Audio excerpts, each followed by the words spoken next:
Good ladies and gentlemen, good evening and welcome to Citzen A, where we rate the week's current affairs with the best political team on television from a very, very, very, very Auckland perspective. Warning, we're as fair and balanced as Fox News. Joining me tonight on my revolving panel of bloggers and Auckland opinion shapers. He is one of the few voices of sanity in an online media environment dripping with corporate right-wing bias. He's a multimedia Shakespearean jester speaking truth to power. He is editor of independent news site scoop.co.nz, the ever-brilliant Selwyn Manning. And he is the only man in New Zealand who hasn't watched Star Wars because the Rebel Alliance is far too left-wing. He protested against Avatar because it portrayed the mining industry in a bad light, and he will inherit the Murray McCully human skin suit when whatever reptilian thing currently inhabiting Murray McCully finally dies. Far-right storm blogger Cameron Slater, welcome to you both. Coming up tonight, Issue 1. After I outed their white supremacist founding member, Vote for Change's token lefty Uncle Bob quit. Does cancer have more electoral charm than Vote for Change right now? Issue 2. Labour finally announces capital gains tax, and John Key predicts the 4 horsemen of the apocalypse. Issue 3 tonight. Alistair Thompson gets put down like the family Labrador who is old and smells a bit and keeps messing on the carpet. And is Don Brash a crazy climate denier? And we'll end the show on a final word, but let's kick things off with Issue 1. Cost of anti-MMP campaign, $500,000. Cost of mainstream media propaganda, $1.5 million. Not checking one of your founding members as a white supremacist, priceless. What next minus the token lefty and white supremacist? Cam, the right-wing meme is that the left are personalising the MMP debate and stooping to playing the man and not the ball. But surely the blame should be on the National Party for recommending a known white supremacist to be a founding member, shouldn't it? Well, you're basing your question on something that can't be proved one way or the other. And when did you know about him? When did you know he was once dodgy? You started running around loudly proclaiming how you had the scoop of the century a couple of hours before. So you didn't know before? Well, I'm not part of Vote for Change, so I had no idea but about within it. the National Party, I mean, you know there were rumours circulating. Look, the guy was a friend of mine on Facebook. I never met him, didn't know anything about him. My understanding from people that I know around the place is that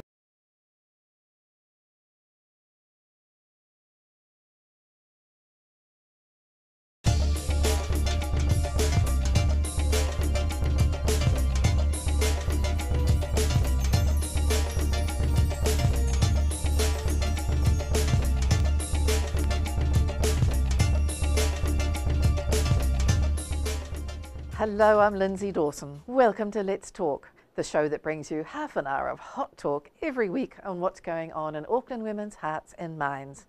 On our panel to debate some of the week's big topics, executive coach Gilly Chater and broadcaster Louise Pagonis.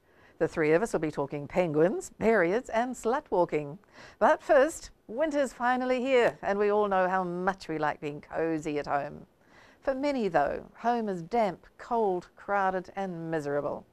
Here to tell us about the huge need right here in New Zealand for warm, safe housing is Jane Mead from Habitat for Humanity. Habitat's volunteers do some extraordinary work. They've helped 385 families so far into the houses of their dreams.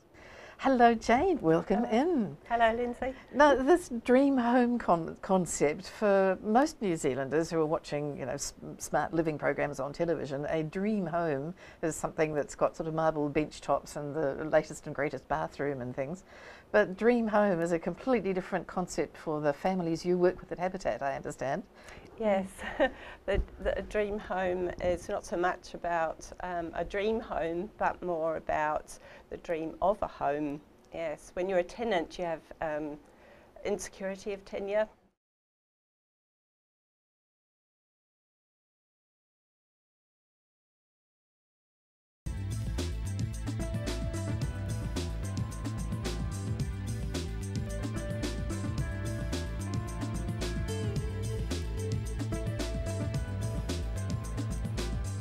Good evening. Tonight, silence in the court and secrecy in Afghanistan.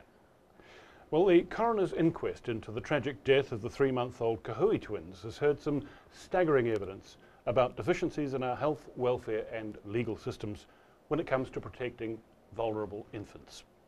The Director of Starship Hospital's Child Protection Unit, Dr. Patrick Kelly, told the coroner that his unit is seeing between 10 and 20 new cases of child abuse each week. Many of those cases involve children who've previously seen another health professional, a family doctor, a midwife or a plunket nurse. And at the inquest, Dr. Kelly called for a series of changes, including an end to the defendant's right to silence for caregivers who are accused of child abuse. Dr. Kelly joins me now. Welcome. Good afternoon. Just to start off with, can I get the context in which you were appearing as a witness at the coroner's inquest? Well, I was an expert witness in the criminal trial on behalf of the Auckland Hospital in terms of the injuries that the twins sustained. Were you actually involved in the examination of the children when they came in? No, I was overseas when the twins were actually in hospital, but I gave evidence at the trial.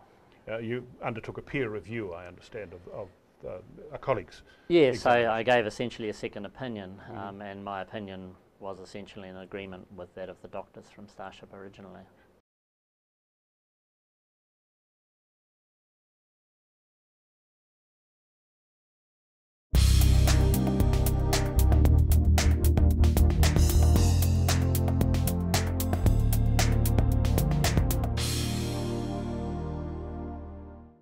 Good evening and welcome to Pacific Viewpoint. Tonight is part 2 of how Pastor Luca Robertson, a Samoan, and wife Jo, a European, faced and handled the challenges with their cross-cultural marriage. We all know marriage in general poses many challenges, and cross-cultural marriages provide no exception.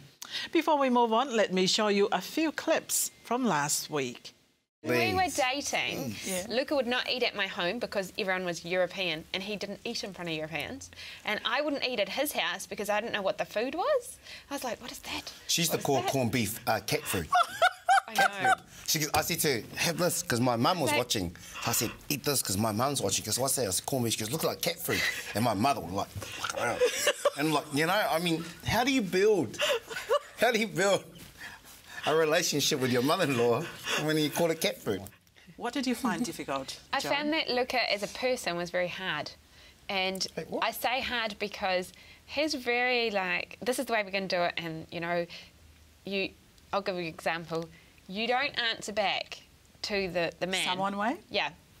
So the man tells you what to do and you don't say anything. In my family, you discuss things and then you come to an agreement. So he'd tell me what to do and I'd say, no, I'm going to do it like this. And he'd be like, no, you don't do it like that. You don't answer me back. You do it my way. And I was like, no, I don't.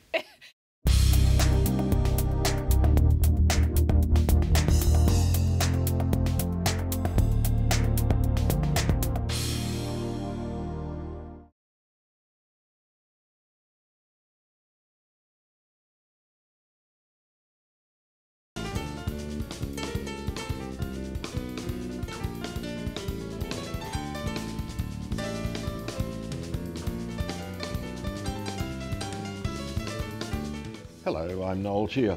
The classical way of dealing with people who have offended against society is to separate them from society and then either punish or rehabilitate them. New Zealand's high rate of imprisonment is one of the outcomes of a lock-'em-up approach.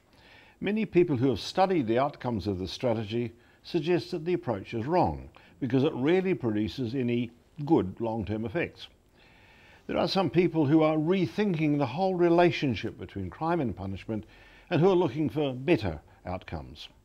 To discuss these options, I'm pleased to be in conversation this evening with the Executive Director of the Robson Hannon Trust, Kim Workman. Welcome to Triangle Stratos, Kim. Nice Kim, to be here, Robson Hannon Trust. Yes. What about it? Well, it was named after John Robson and Ralph Hannon. John Robson was the Secretary for Justice between 1960 and 1970. Ralph Hannon was the Minister of Justice.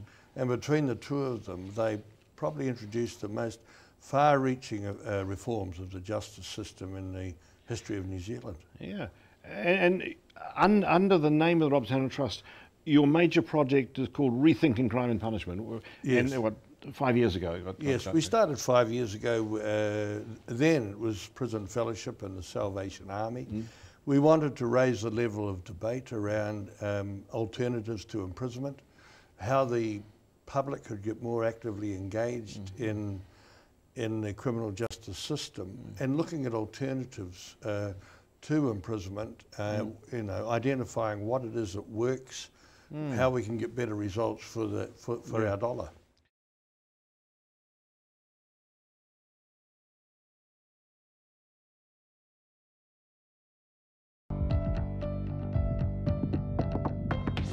Hello and welcome to the Small Business Show. I'm Louise Pagonis.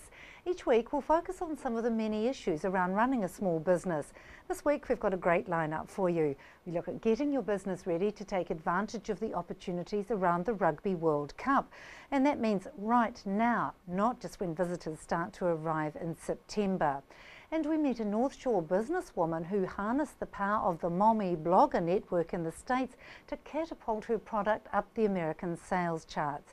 We have our tip of the week and we hear from you with your questions, quotes and quibbles in our Answers on Demand platform. And of course the ongoing story of getting your business match ready for the Rugby World Cup. Some businesses are doing it well, but many still haven't woken up to the fantastic opportunities coming our way. Here to help you is Clyde Rogers from Auckland Tourism Events and Economic Development. Welcome, Clyde. Just what are the opportunities for businesses around the Rugby World Cup and all the visitors we're going to have? The opportunities, Louise, are many and varied, and I think leading into the event, many of the opportunities were around the infrastructure that was needed to provide for the event.